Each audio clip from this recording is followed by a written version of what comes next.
Hello, everyone. We're going to get started now. So hopefully you're in the right room, and apologies for the technical difficulties. This talk is going to be on transitioning from Amazon exclusive to wide. So if you're in KU, how do you go wide with your ebooks? So this is me. I'm Monica Leonelle. I've been independently publishing on Amazon since 2009. USA Today bestselling author. Been featured in a couple publications, mostly because I have friends who write for those publications from working in tech startups, so it's not really an author thing. Oh, sorry. Two other pen names. Solastorm is my fiction pen name.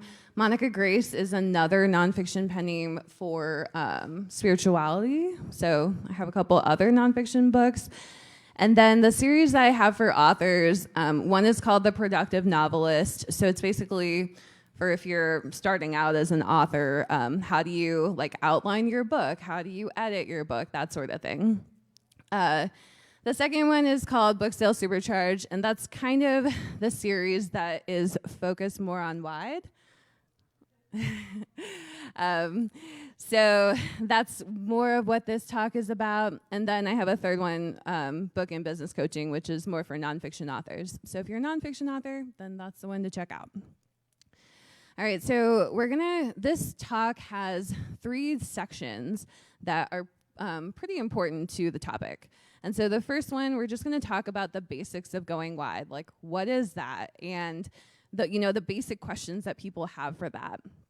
The second thing we're going to talk about is when you're on Amazon and when you're in KU, the marketing strategies are different than when you take your books wide. And so they're different on Amazon. So this is like, how do you maintain your sales, or how do you regrow your sales on Amazon when you lose the page reads and you want to, make up for that in sales. And then the third one is the other big 5 retailers. So we're going to talk about Apple Books, Google Play Books, Kobo, and Barnes & Noble, and I'll give you some of the advanced stuff for those different platforms. So each platform has a really different personality. They all have different algorithms as well. So a lot of people, they take what they've done on Amazon and they assume that translates everywhere. And some of it does, like stuff like read through, like that stuff is a lot of that's the same. But some of the marketing and the algorithms are different. So we're going to talk about some of those differences and just go through some of the stuff. So if you're already, this talk is going to be good for you if you're already wide. I think this last section is going to be good for you. And if you're not, if you're in KU, then these other 2 sections are going to be really helpful. All right, so the other thing, I'm going to mention this at both the beginning and the end because I know people will be in and out. So we have a Kickstarter going on right now. It's Kickstarternovelcom, and we're doing like a sprint with us. So if you find this talk interesting and you want to kind of continue and be mentored by me a little bit on your books, then this is going to be what you want to do. So it's a sprint with us. We're doing it from January to June 2022. And what that means is we'll just kind of, we'll be marketing together basically. So it's kind of a group mentoring program. We'll be able to look at your specific books and go through the different series, the categories you should be doing, the metadata. And so we'll be able to do all of that. And then you'll also, because this is part of our Kickstarter campaign, you'll also get all the Kickstarter tiers below this one. So, and then bonus stuff in the group. So if you're really committed to wide, this is a cool thing to do. If you're just kind of exploring it, it may not be as interesting. So let's go into the basics of wide. There are major ways to go wide.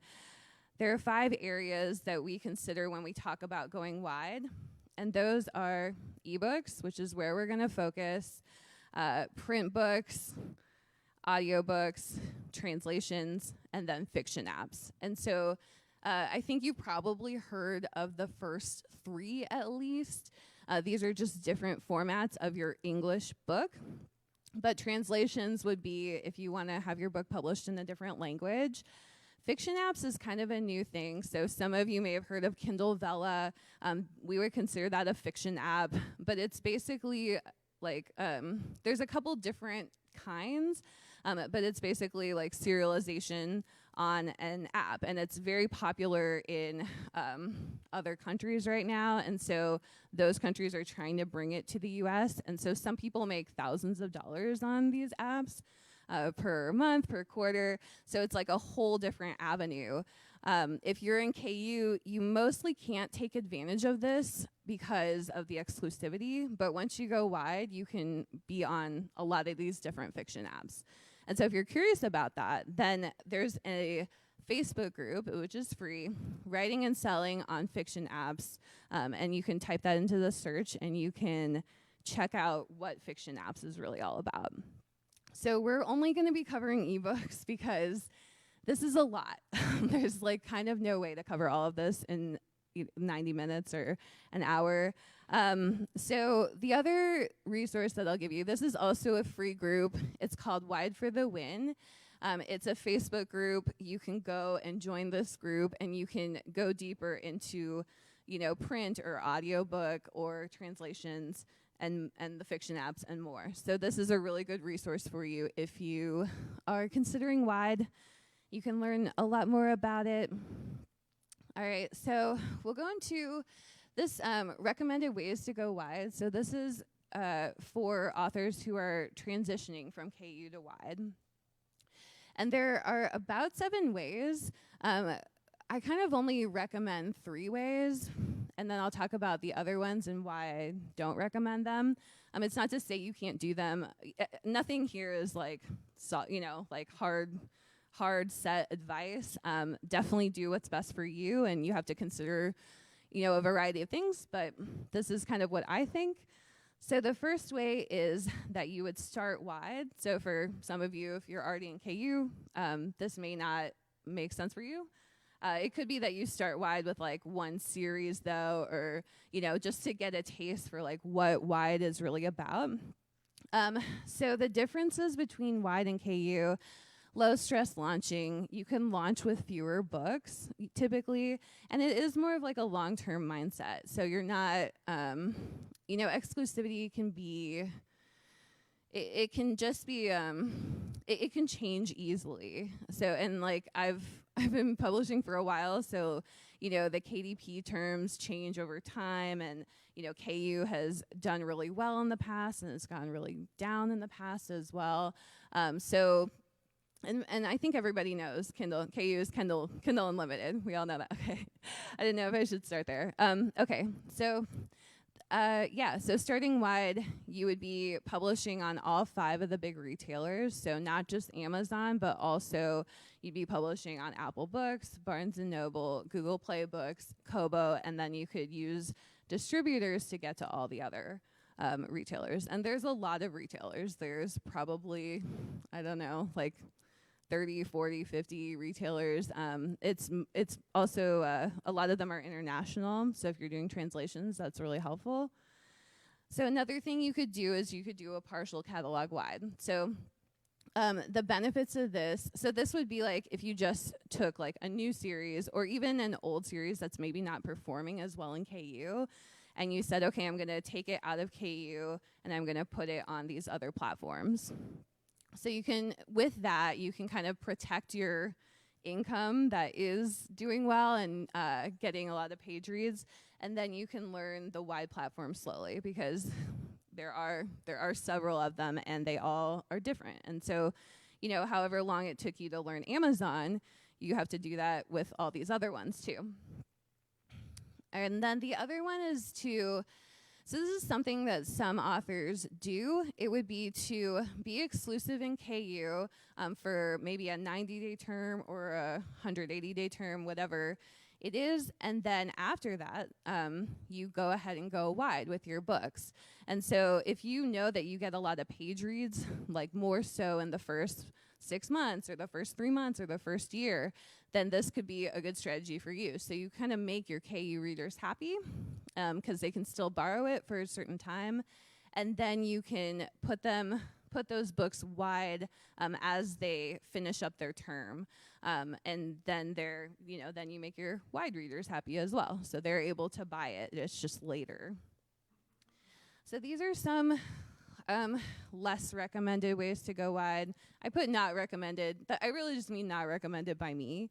And there are lots of authors who do their own thing. So feel free to, if you want to do your own thing. But I'll give you the reasons why I would not do it this way. So one is moving wide cold turkey. Some authors have had success with this. But if you have a really big catalog, like let's say you have 10 books, 20 books, 30 books, even like 50 books, it can be a lot to get your catalog onto wide platforms. So, it's the same thing, like however long it took you to upload your book to Amazon, you have to do that times like multiple other platforms. So this would also be a really big learning curve at once. And then if you have page reads, then like all your page reads are going to go away at once. So it doesn't make sense for most authors to do that, especially if you're seeing a lot of success in KU already. The second way would be to go wide. So to put all your books up on the wide platforms and let people buy them and then go exclusive. So some authors do this as well. Like they'll put their book up for like a month on the wide platforms. And then they'll go into KU and get the page reads and then stay in KU. We don't really recommend this because it's going to be really hard to build your wide audience. So most people are not going to drop a whole series at once. So let's say you put your book 2 or book 3 on a wide platform. Well, now people can't find book 1, and so they're really not going to, you're just going to see your series kind of go down and down and down because you only have those readers from when it was on there for a month. So it's difficult to build a wide audience that way. You might have angry readers you might have angry KU readers who can't read the book right away. You might have angry wide readers who, can't find books 1 and 2 and 3, especially if you're later in your series. So that one, not very good. We also see this sometimes, the first in series wide. So it's like, this would be if you had your first book on all the platforms, and then you had the rest of the books in KU, like books 2, 3, and 4. And we don't, I don't recommend this because the biggest thing is that, the readers for the other platforms, they'll find book 1, and then they'll be like, well, where's the rest of the series? And now they would have to then switch to Amazon. And a lot of the readers, they're purposely on another platform because they don't want Amazon for some reason. So, if you're an Apple Books reader, for example, maybe you just like that it's like all, in your iPad cloud or your iPhone cloud.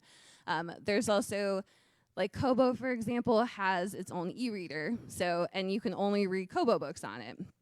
So if you have a Kobo e-reader and that's your favorite way to read, you're not going to want to buy a book from Amazon. So it tends to just frustrate those readers, and they don't like it. And then on the KU side, it basically frustrates KU readers as well, because you can't do like a Perma free on all, like in all different countries. Sometimes those perma-frees, and I guess just to clarify, this would be like the first in series is free on the wide platforms. And so usually this is done as like a perma-free. But the perma-frees, they don't match in all countries on Amazon. They don't always stay free. So sometimes the KU reader will have to pay for it. And they also just don't really like it. So it kind of makes both sides mad. So then the last one is being in and out of wide. So people will like go into wide for a month to test it out, and then they'll pull out and go back into KU. So this can be a time-limited boost in exclusivity. So maybe you're like, oh, I'm going to go into KU for 90 days. But what happens at the retailers is that they have a really long history. And so whenever you delist your book from those retailers, they will, like some of them will take away your reviews. A lot of them will take away all your history. So you've lost like any visibility you have in those algorithms. And it doesn't work well. So I recommend picking like either, like basically once you go wide, I recommend that book stay wide because it's only going to build over time, especially in several algorithms. All right. Does anybody have any questions? Go ahead.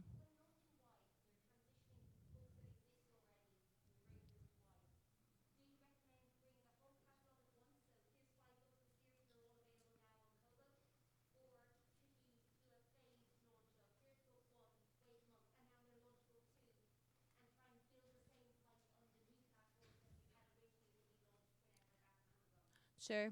Yeah, that's a good question. So the question was, when you take a series out of KU, I'm assuming you would want to take the series out all at once, because otherwise you have KU readers who can only get like 2 and 3 and 4, and so you would take it all out at once. And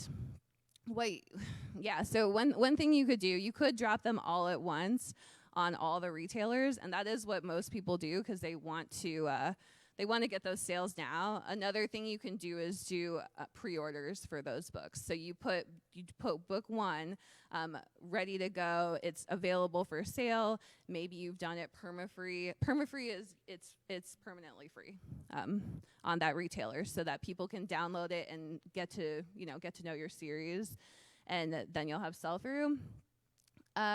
So you can, if you do the pre-orders though, then you can space it out. So let's say you have a series of 10 books.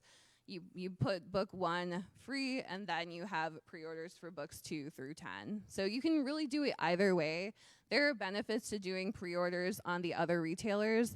Doing pre-orders on Amazon is not, it's not really recommended because of the way the algorithms work. It's recommended to do them for like a month or less usually. But on the wide retailers, having a pre-order for a year is highly recommended, and it does very well in their algorithms. A lot of the wide retailers work more with traditional publishers, and traditional publishers have their schedules set out much further. So the wide retailers, they do a lot of merchandising as well, which basically means they hand select books to put at like the front of their stores. And they do that a lot based on pre-orders. So typically, like most stores want you to have your pre-order for like 6 months, and then they can work with you on visibility and merchandising. And then I think the lowest that they're willing to work with you is usually like 2 months, unless you have an established relationship with them. So, anybody else? Yeah, I think. No worries. I thought you were pointing at somebody else. Oh, yeah, sorry. I just want to wrap my head around this. You talked about the strategy of maybe doing KU for a certain amount of time, and then going wide. Is it just as a strategy? Would it be possible to do KU and at the same time set up pre-orders, not yet available on all these other wide platforms for the year? Yeah, that is a great question, and it's in violation of Amazon's exclusivity to do even a pre-order on the wide platforms. So you have to have your book out of KU. As far as I know, and as of now, those terms change all the time, but as far as I know, they will ding you for that. So the wide platforms are fine with it, though, but so it's kind of like, I mean, if you get caught by Amazon, that's where you're gonna have the issue. Yeah. Go ahead. I think they're trying to record the stream, so yeah. Okay. I'm trying to wrap my head around the page read issue and then the wide issue. So why wouldn't I take my series and maybe split it into trilogies and put the trilogies in KU for a greater number of page reads, and then take the individual books wide? Yes. Is that in? Again, it's in violation. Yeah, so these are great questions. A lot of people have confusion about that. So the question was, can she do a box set in exclusivity and have the individual books wide? And the issue is there's like a 10% rule, I think, and some people have told me that it's down to 0% that you're allowed to have posted elsewhere on the internet. So it's really the exclusivity from Amazon again that makes it impossible. All right, cool. So any other questions, or shall we? Yeah. So when you're looking at your royalties, is there a split that you recommend between sort of KU and sales, like reads and sales, before someone would go wide? And if so, what is it? Yeah, no, that's a great question. So she asked if you are looking at your own royalties, your own dashboard, you have a split between page reads and sales. So is there a recommended amount to going wide? I would say that you definitely want to have more sales. I don't know about a specific percentage, but whatever sales you have, those are the ones that you can probably count on, even after you pull out of KU. But if you have like mostly page reads, then it might not be the best decision, at least at this time, until you can get your sales up. So one thing that I recommend is that you have that you try pre-orders, because typically your pre-orders will, if you can get a lot of pre-orders on your next book, that indicates like the number of people who are willing to buy it. So having high pre-order numbers can be helpful. Having just high sales ratio to your page reads can be helpful. The other thing is if you can get an international BookBub which is like, I know, pie in the sky for a lot of people. But if you could get an international BookBub, that's a pretty good indicator that that book would be able to get a U.S. BookBub, like U.S. included BookBub.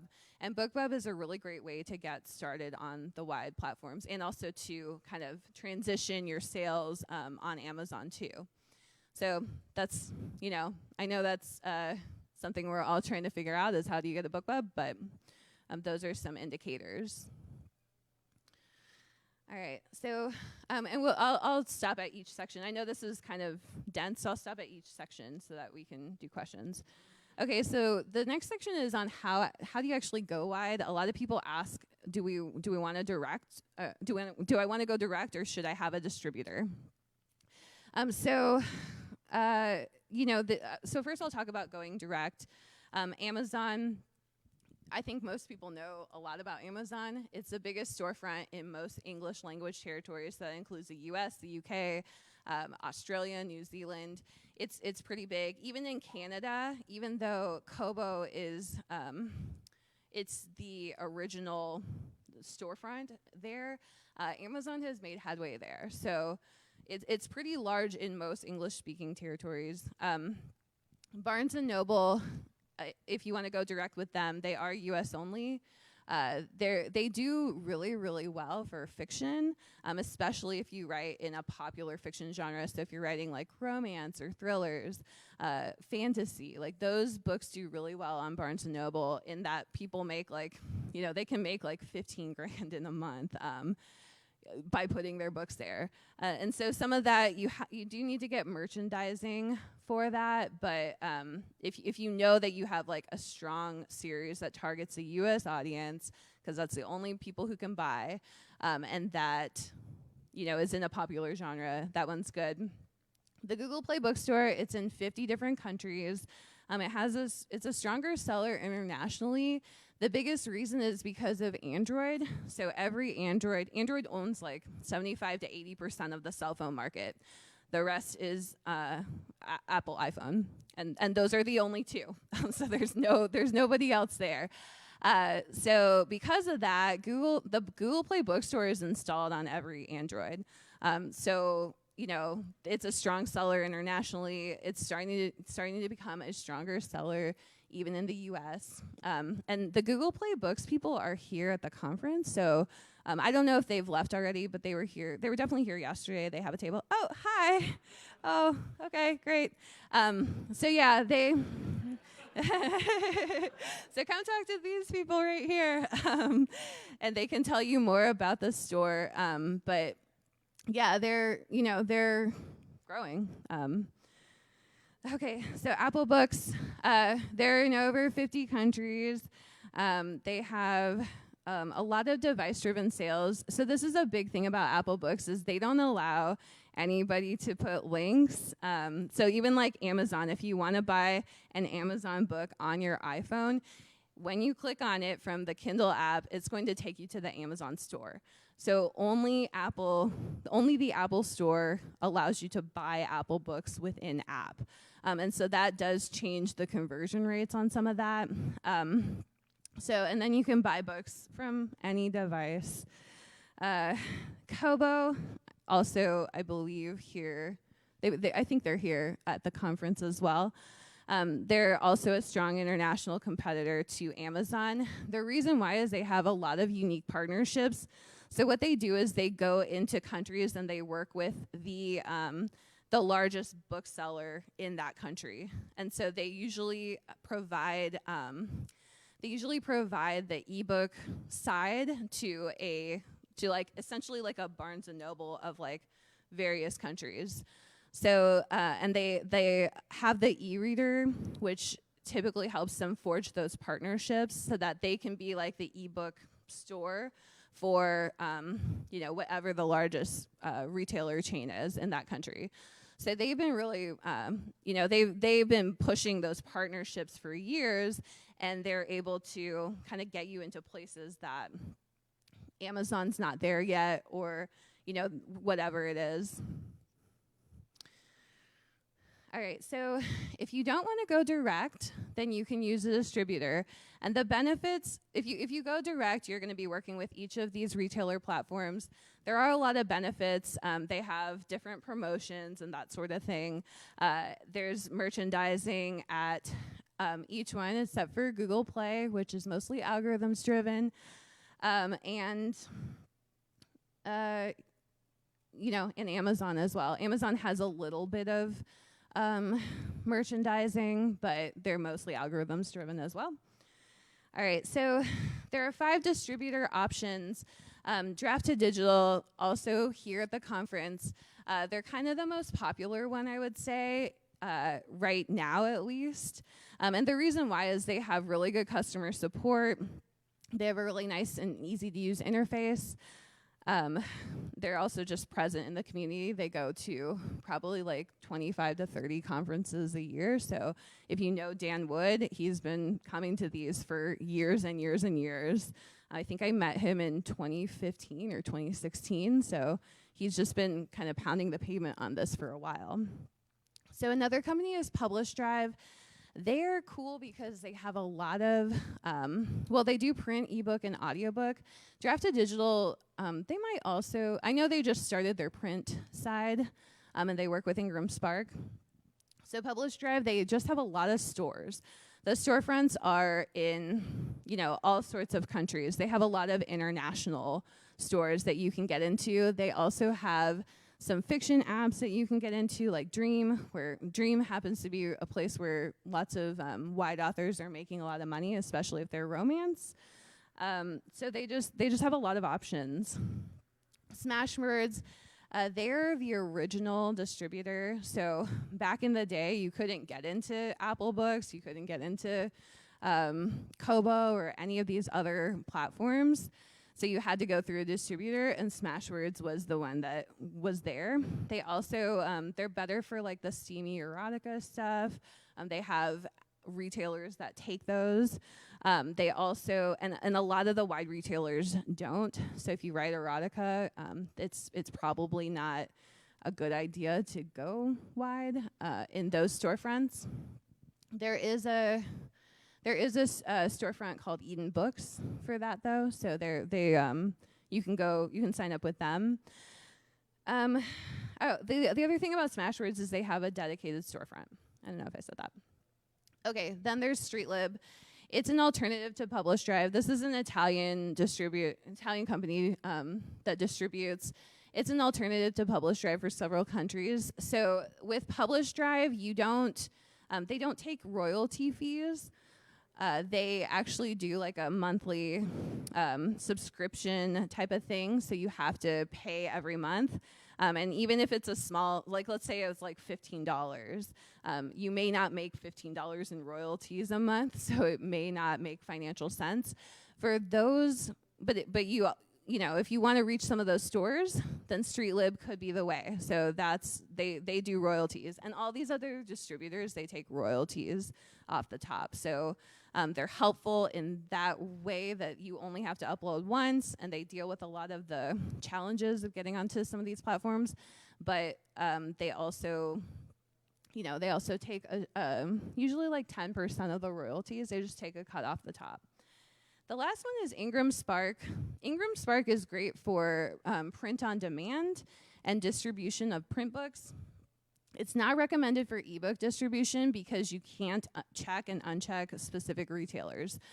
There's also fees that they charge for every upload, as many people know here, in terms of the print books. So you can't uncheck specific retailers. That includes Amazon. So if you go through Ingram Spark, you cannot go direct on Amazon, which I think most people are not as okay with. So most people don't use Ingram Spark for ebooks. They just use them for print. All right. So so why choose? So you can do direct and what I personally do is I go direct for all of the big 5 retailers, which is Amazon, Barnes & Noble, Google Play Books, Kobo, and Apple Books. So I go direct with all of them. Most of them have in-house promotions. They have promotional tabs. Also, having relationships with the representatives can be really helpful on a lot of the platforms. So if you see those people, definitely introduce yourself. I know they're really happy to talk to new authors or authors who are considering going wide.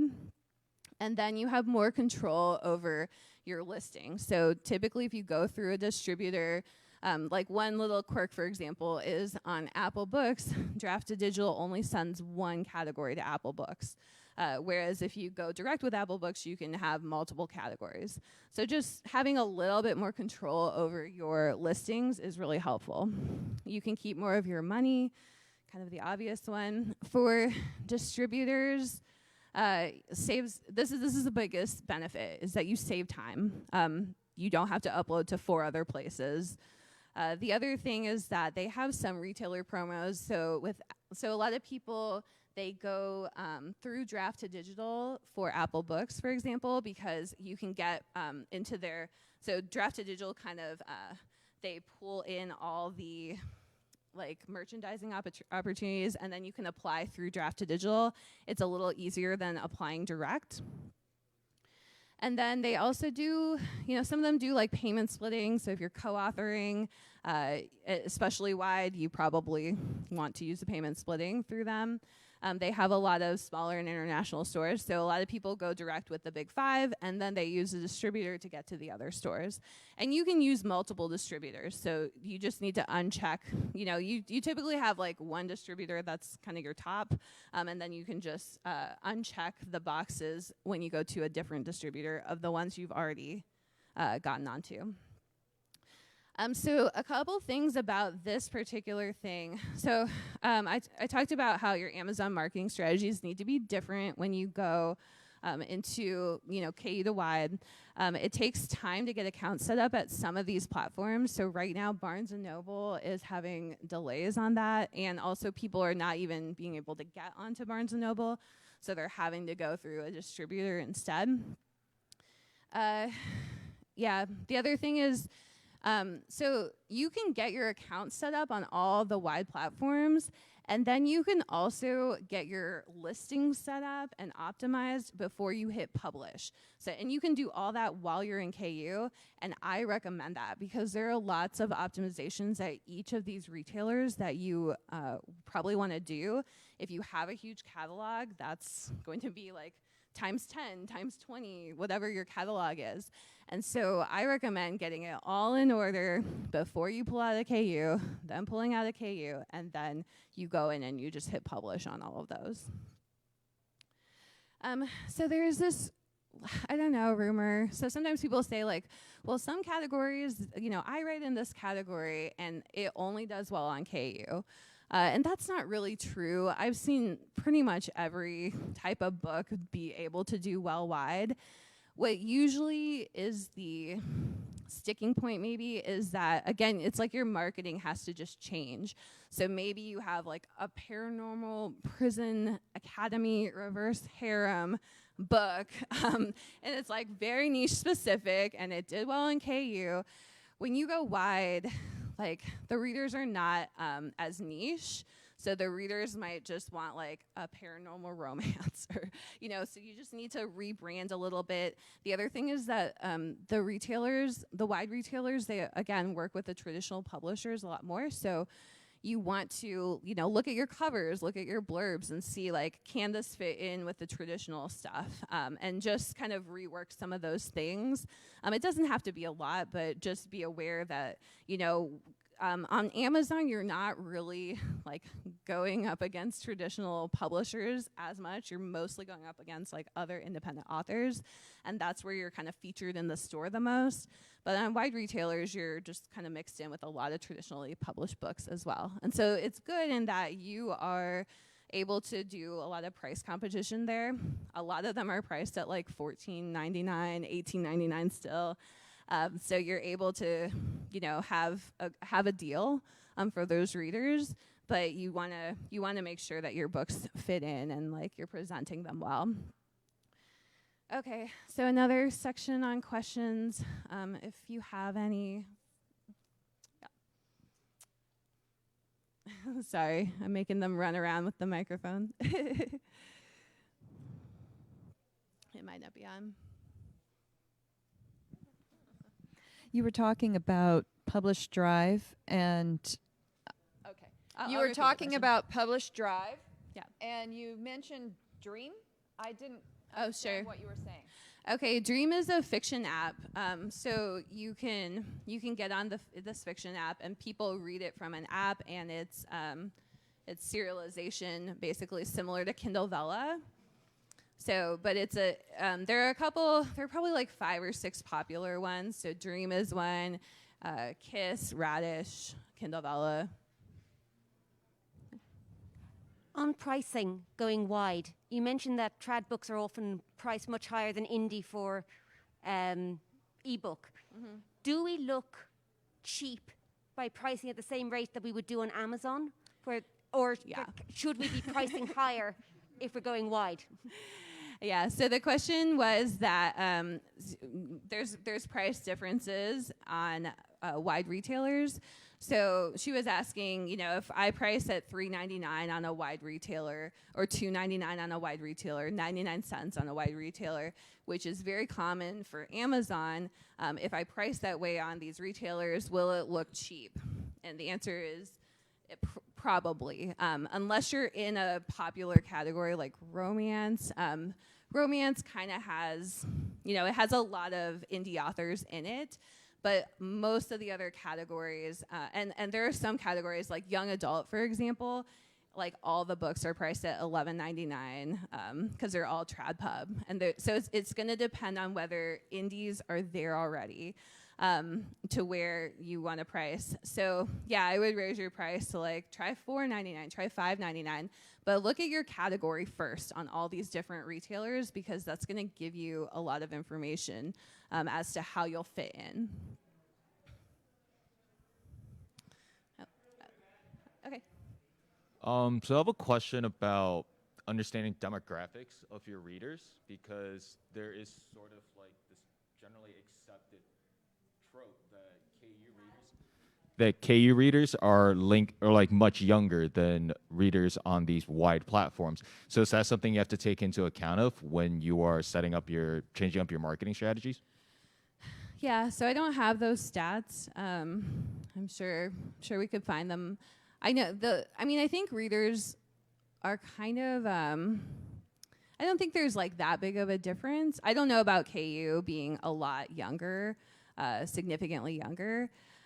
I know on Apple Books, so just because it's on the iPhone and, it's kind of this hip and trendy brand, that's really the only wide retailer that's like, it has like like significantly younger, a younger audience that I would say that's relevant for.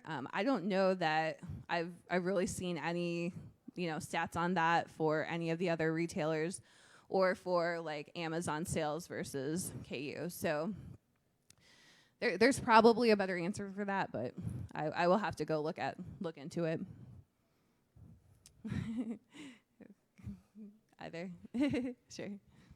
I'll be quick. You mentioned these fiction apps. Are you familiar with any for nonfiction?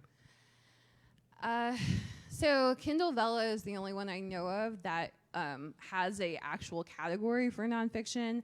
Most of the other apps are fiction only. And some of them are specific to romance, or I think there's like a mystery and thriller one that came out. And some of them, even like there's one called Tapas that is more about webtoons.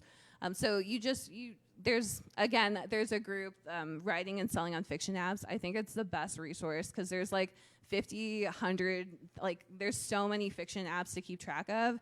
They all have different contracts, and so this group is really good for looking into a specific one that you're curious about. People are sharing kind of what's going on in there, what's going on with their contract and that sort of thing. Yeah. Into one.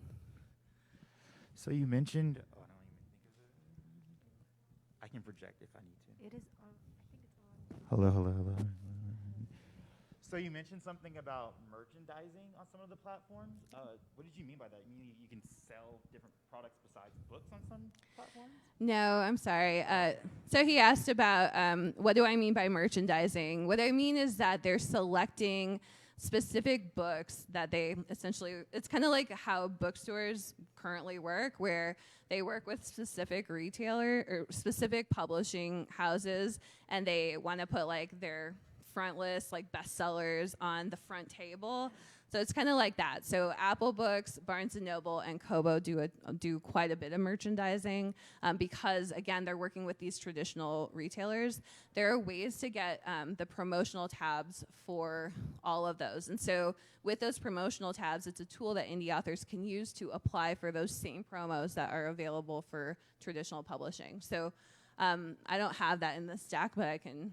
So the Wide for the Win group that I talked about, or you can just come and ask me at some point during the conference. So I'll be here until Saturday. So I'll be here on Friday too, so you can come ask me about that if you're curious how to get that. All right, shall we move on? I think we kind of have to. Okay. So Amazon transition. So I wanted to talk about this probably a little bit more briefly than the topic really deserves. But this is how the Amazon algorithms differ when you're in KU versus when you're wide and when you only have sales to kind of bolster your rank. And so I have a book on this if you want to go deeper. It's called Get Your Book Selling on Amazon. And it's geared toward wide. It's valuable for any KU author as well because it just talks about the algorithms in general. But the way it differs from some of the other books like Amazon Decoded from David Gaughran, also a great book. But the way it differs is that it talks about the endpoints that are kind of unique mathematically. So things like perma-free. So what happens when you put 0 in the price, and how does that affect the algorithms? How does Amazon deal with that in their algorithms? Different things with the metadata. How does pre-order affect? So with pre-orders, you have 0 sales. So it's kind of like these 0 points mathematically that are interesting that wide authors use and that KU authors don't really use as much. Okay, so this is kind of how Amazon, this is how Amazon's algorithms work. Pretty generally, I'm not an Amazon rep. This is just what the indie author community has figured out.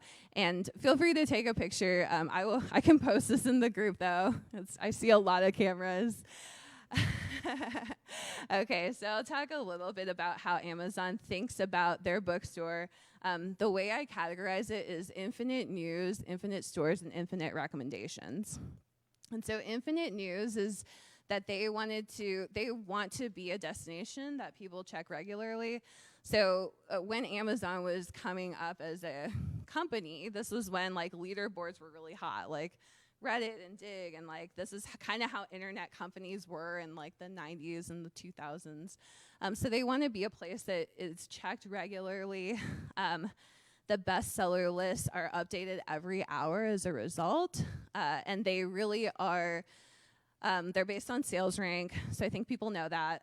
Sales rank is based on sales plus borrows over time. That's kind of the only, so sometimes people think it's like based on price or like some other stuff, but this has been pretty thoroughly tested. It's sales plus borrows over time. So the issue with that for going wide is that you do not have the borrows anymore. So the way that you're, if you're using borrows to get your sales rank high, you're not going to be able to use that anymore with wide. And what has happened as a result is that if you are a wide author, your sales rank can look like pretty low, and it doesn't really it doesn't totally reflect how much money you're making. So you can still be making more money than you would if you were in KU.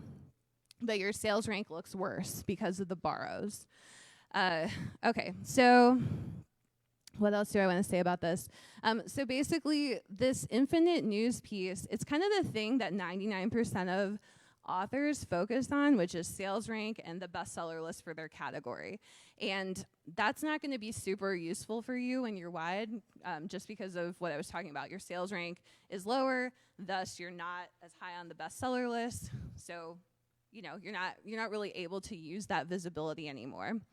The other thing is that the bestseller list, they're really targeted toward what the 20Books people call whale readers. So hopefully, and the whale reader is somebody who's, they read a book a day, they read several books a week. There's somebody who reads a lot of books. And because of that, they probably have a Kindle Unlimited subscription because it's a lot cheaper. And so they're kind of the readers that are browsing these bestseller lists more. And so if you're in KU, very important to be on the bestseller list. If you're not in KU, not as important because those aren't your readers, first of all. And then you also have this like mathematical thing in the algorithms that's just not gonna really allow you to compete without a lot of money. So the second part of their algorithms, I look at it as infinite stores. So these are storefronts that can serve anybody. And it's, I think a lot of us, like when we think of a company that you can buy anything from, it's probably Amazon. And that's part of like how they're so successful is that you can kind of find anything on Amazon. And a lot of that is because of this infinite stores piece.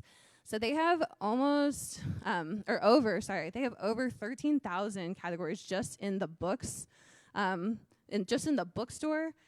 They have like so many more categories across all their different products. They sell kind of anything, like they have a category for just about anything you want. So they have these storefronts that can serve anybody with these categories, but they also have a search function that so even if you can't find the category that you want, then you can search for it. And the categories and the search are really tightly linked.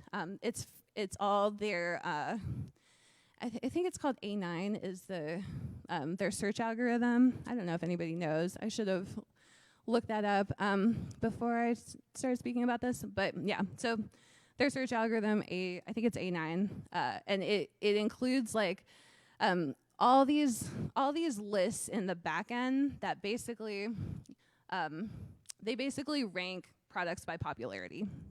And so it's different than the bestseller list. And David Gaughran talks about this. He calls it the popularity list. And so for every bestseller category that they have in the bookstore, there is another list that is ranking those books by popularity. And so what that means is that popularity list is kind of the Amazon's guide to what they actually push out to like their email subscribers, what they push out to push notifications. So if you're high on this popularity list ranking, then you're being recommended a lot. If your book is being recommended a lot to their readers who like whatever category, paranormal romance. But it's different than the bestseller list. If you're popular on the bestseller list, you're not being recommended because, again, it updates hourly. So they don't want to take a book that has just, hourly had, a bunch of sales. They're not going to push that out to their email readers until that book has more consistent sales.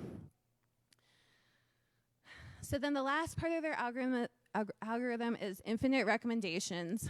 And this is basically their also bots.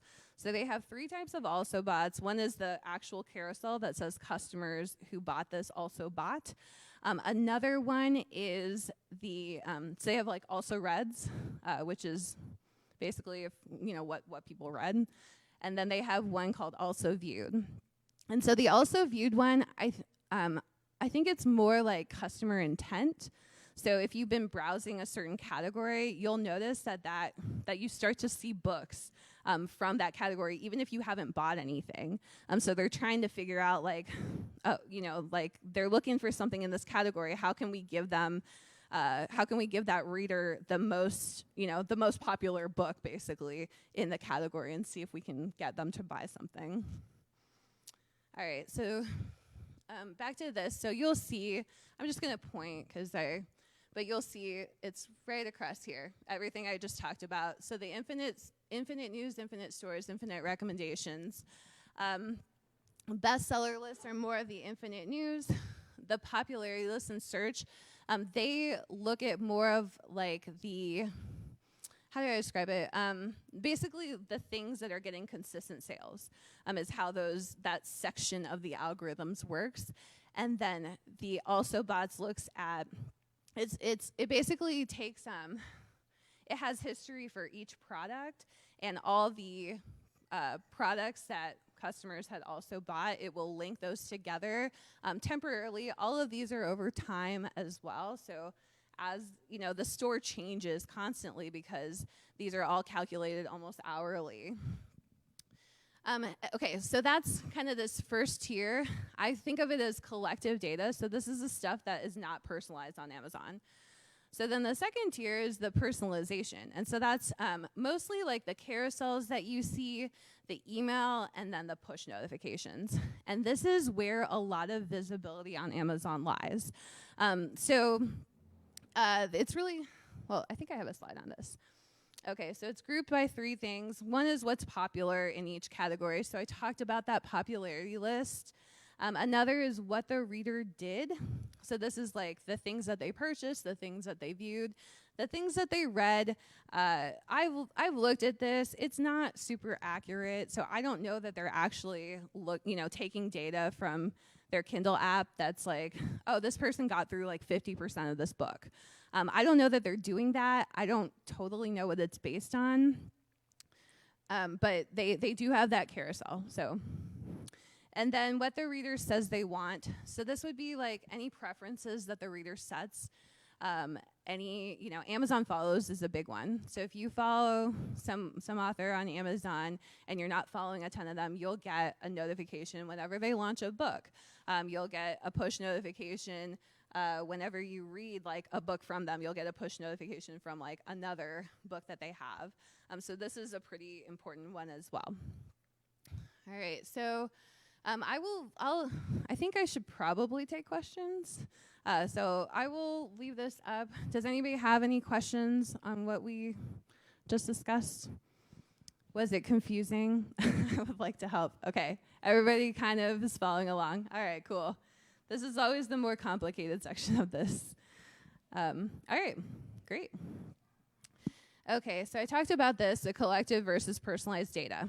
So collective data, it's the things that are visible to us, the ones that I just kind of talked about. And then the personalized data are the things that are invisible to us. So we can't actually study a lot of the personalized stuff. Okay. So this this personalized data, these carousels, emails, the push notifications, they make up a lot of the visibility on Amazon. They're largely driven by the popularity ranking in search and in these category lists, and then they're also driven by the also bots. And so the point of telling you all of this is that if you are a wide author, you want to focus on the popularity and the also bots, because you're really not going to be able to rank as high on the bestseller list. And you don't really even want to. So what you want to rank for instead is your popularity on the site. And so what it is, it's really consistent sales, more sales, of course. That's always going to be a factor in these algorithms. And there's kind of a lot that we could go into about the popularity list. I tried to do some summary of the factors that matter. And so hopefully I have this at some point. Oh, let me explain to you. Okay, so these two lists side by side are for the general paranormal romance category. And if you look on the left, that list is the list of books that are being recommended to basically every paranormal romance reader. So if Amazon has figured out, like, oh, this person really likes to read paranormal, they're recommending these books on the left. On the right, you'll see the bestseller list for the same genre. It's the exact same genre, and you'll see that the books are they're very different. So these books on the right are the books that are selling right now. The books on the left are the books that are selling consistently over time. And so even though some of these books on the right are, at a high sales rank right now, they're not the ones that Amazon's recommending in the back end as much. So it's not that they don't get any recommendation. They certainly do, but Amazon is recommending these books on the left far more. So like if you're a paranormal romance reader, you've probably seen basically all the books on the left, whereas you might not have seen the books on the right. Like often this bestseller list is filled with books that are in KU a lot of the time, and it's also typically more there's such a great turn to that list that it's a lot of like new releases. So it's like books that have come out recently, and so your visibility on this list tends to sink over time. I think most people have experienced that. All right. So the takeaways from this section about the algorithms. So with Perma free and pre-orders, I don't think we talked about this much. So basically, if you're in KU, you don't really use free books. You probably use 99 cents instead. And you don't use a lot of pre-orders most likely because Amazon they don't give you a boost for pre-orders at the time of launch. They instead have it at the time of sale, which if you have a long pre-order, that's going to hurt your sales rank over time. Other retailers, the wide retailers, don't do that. A lot of them do give you both a visibility hit at the point of sale, but then they also do it at the point of launch. So if you accumulate like 1,000 pre-orders on a wide retailer, they will have 1,000 sales on day one of your launch as well. And they'll also the pre-order will kind of be bubbling up in the visibility on those retailers, where on Amazon, it's just, Amazon actually, I don't know if it's like they suppress pre-orders, but they don't let pre-orders really become as visible until like 3 weeks before the date of release. And I think probably for those of you who kind of notice this with your own books, it's like if you have a long pre-order, it's kind of dead for a bit until until you're like very close within your launch date. So the other thing is focus on popularity as you shift to wide. And I'll tell you some of the things that help you rank higher in this popularity ranking. So one is higher prices. So this is pretty nicely aligned to going wide in general because you probably want to raise your prices anyway. But higher prices, even $1 difference. So if everybody in your genre is at $3.99, having your book at $4.99 will bump you higher you'll need fewer sales to be ranked higher. So a lot of these lists, they actually favor TradPub. But it's not because Amazon necessarily favors traditionally published books. It's because indie authors just price a lot lower than TradPub. So it's an algorithmic thing, not anything else. Have multiple formats. So I saw this because I write in nonfiction and because college textbooks kind of take over in September for nonfiction.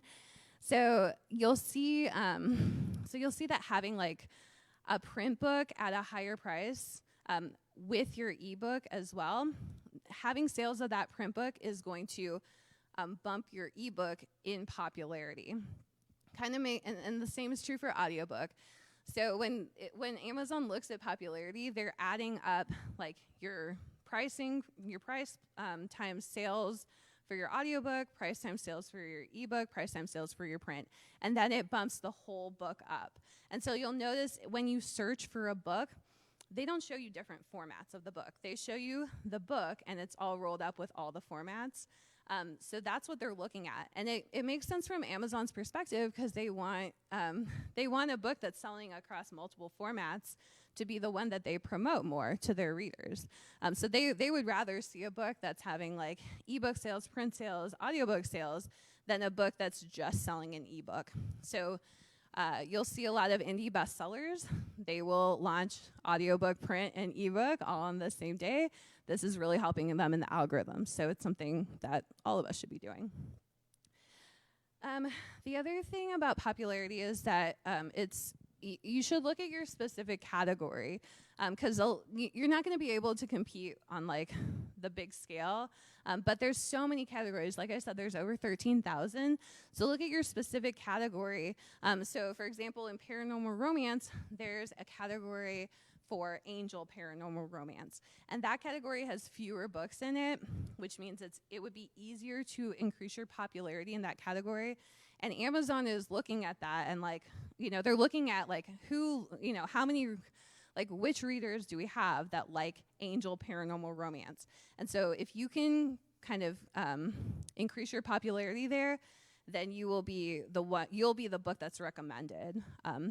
And you can look at this too. So I don't have time to go through that in this presentation, but you could look at this. If you look at the popularity list, you can see how many books are in each category and see where the subcategories of your category have less competition. All right, questions? Does anybody have questions? We have about 12 minutes left, so.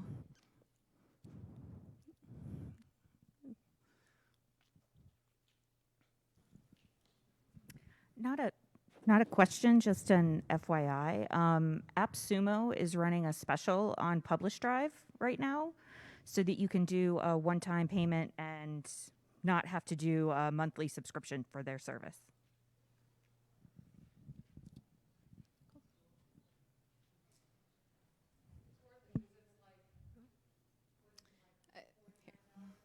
He has a question.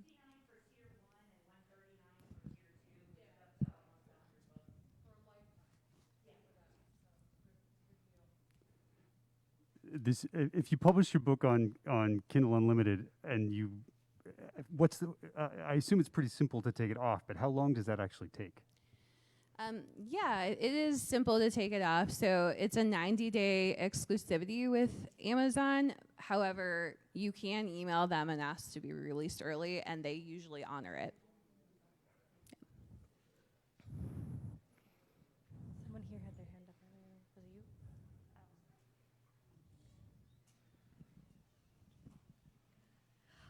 I have 2 books on Audible that are also on Amazon, paperback, ebook, and my Audible sales are big, and okay. I think that drives. Do you know how Amazon takes the Audible into the equation?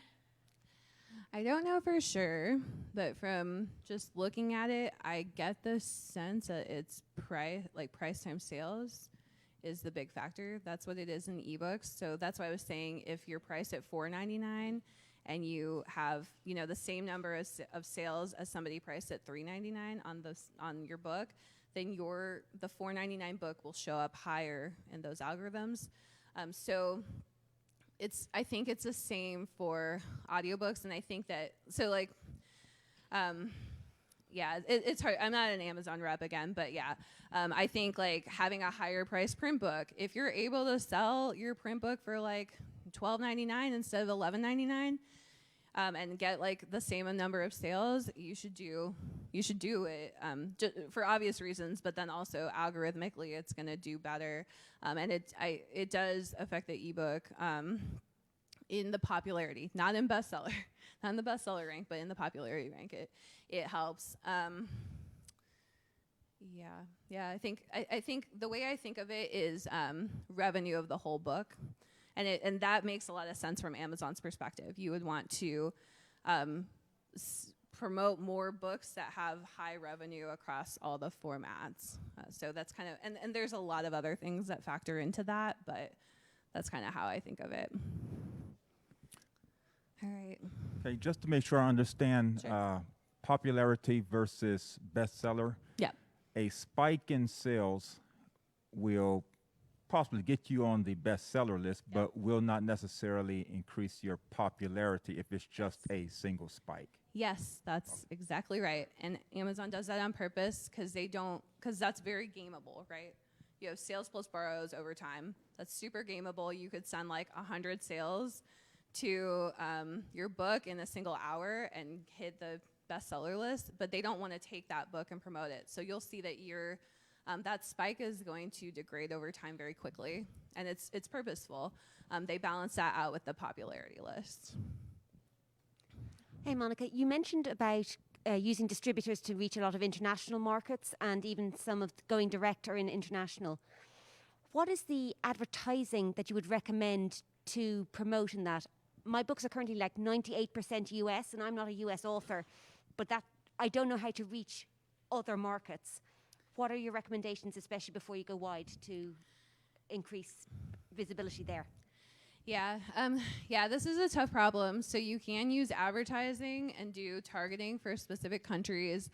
The CBC is a little bit challenging because a lot of it's perma-free. Like your first in series is probably a free book, and so you'd have to have a pretty long series to make that work. A lot of what wide authors do is they use newsletter promos, especially for free books. The free book one works quite a bit better than the 99-cent ones right now. They use that. The other thing is the merchandising. So like Kobo, for example, they have promotions that'll be just Canada only. And a lot of the wide retailers, they really love box sets. So if you have, and you can also price your box set higher than $9.99. So if you have a 5-book series and each book is $4.99, well, you don't want to have a box set of that series that would be whatever, like $9.99, because now you're giving away whatever 3 or 4 books for free. So what you can do is you can price that box set at $19.99 or $15.99 or something similar, and those will do a lot better in their merchandising. They really like the higher price stuff because otherwise they can just sell a traditionally published book to their readers. So why would their algorithms choose the indie book, or why would their merchandising team choose the indie book instead? So they really like those box sets, and a lot of wide authors make a portion of their money on that, significant portion. So yeah, it's a tough question. There's probably more that you can do with marketing, but we probably just don't have time to get into a lot of it. But feel free to come up to me afterwards, and we can chat more about it. All right. So, Monica, I have a question. Oh, I'm sorry. So you talked mainly about ebooks. I sell about 95% paperbacks. Mm-hmm. What are some hints that you can give us? For print books, that's so I think a lot of these retailers, they don't do print. So they'll do ebook, they'll do audiobook, like Google Play is ebook audiobook, Apple Books is ebook audiobook. Barnes & Noble does print. Most wide authors still go to them through Ingram Spark. Amazon does print. Authors, the nice thing is that you can put your books on Ingram Spark, and Amazon suppresses those listings if you have the paperback in Kindle Direct Publishing. And then the other thing, the other way is FBA. Is how people get through it. As far as selling books, it's a big question. It's not. I think the best thing is it's really Ingram Spark is kind of what you're asking about is like how do you sell more books through Ingram Spark, and so that gets into like how do you get your books into libraries, how do you get your books, how do you get bookstores to order your books, and that's kind of it's just a big topic. But I recommend the Wide for the Win group, or just come talk to me and we can try to talk about it more. I don't know that there's anything specific that I could tell you. Another person to talk to is Mark Leslie Lefebvre. So he's worked with libraries and bookstores. He also has a book on this that is a really good resource. I think it's called Libraries and Bookstores. It's part of something like that, I don't know what it's called, but I would find his book. He has a good overview of that stuff, and then the Wide for the Win group, I think. Can give you those Ingram Spark optimizations. There's really not a lot, I think. I think like right now it's like having a popular book will have, and getting, encouraging your readers to go to libraries. So that's another tactic that wide authors use is like, you can't read in KU, but go order from your library. And that kind of helps you get into the library systems, which then really helps you start to get into other systems as well. And so that's more, it's a longer process for sure. Hi, me again, sorry.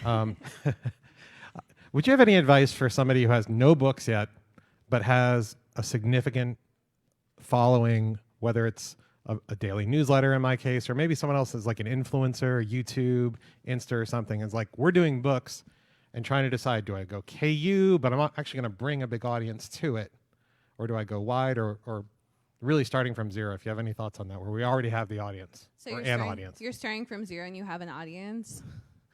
I think, KU has its own audience. So are you writing fiction? It's not fiction. Okay. I don't have anything specific. You could try Kickstarter. We're doing a Kickstarter right now. We've raised over $14,000. It's a single nonfiction book. So you could try that if you have the audience already. And that kind of gives you, some starting capital to pay for like editing and covers and all that stuff, ad budget as well. I read a lot of nonfiction, and I just run ads to it, and it pretty much, it works very well. And then also the nonfiction categories are much cleaner than the fiction categories. So if you look at the fiction categories, Amazon's not great at figuring out like, oh, this book has like a bully romance element to it, and so readers of this other type of romance are not going to like it at all. Like, they're not good at figuring that out yet, and it's really that no retailer is great at figuring that out yet. But in nonfiction, it's the nonfiction categories are really straightforward. So it's like, they have a category for like authorship. They have a category for fiction reference or nonfiction reference. They have all these categories. They probably have a category for like all sorts of weird stuff. And so you can do like category ads for that on Amazon, or you can like target on Facebook. Like, it's just a little bit easier to find comps. I don't know if that's helpful, but all right. I think so. I'm at time. I have about a minute. So I'll close out. So we're not really able, let me just exit out of this because we're not able to go through that, but I'll just go to this slide. So again, if you want to know more about this, if you want to know more about the different retailers, join our sprint with us. So you can do it by going to the Kickstarter, kickstarternovelcom. And if this is out of your budget, that's okay. You can also get different books on each of the retailers. And these are kind of still coming out, but like I had one on Amazon that I posted. I'm doing one on each of the retailers. And some of the optimizations you can do there. And then, if that's also out of your budget, then go to the Wipe for the Win group, which is free. So it's a great resource. They have a lot of content there, and they're trying to add more content all the time. You can ask questions there. People are really helpful. So thank you so much. Feel free to come talk to me afterwards.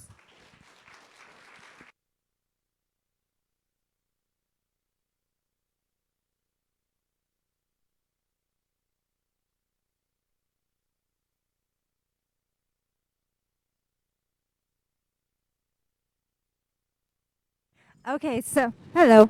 So sorry about that. I don't know. I'll just yell. So for all 3 days in the big room.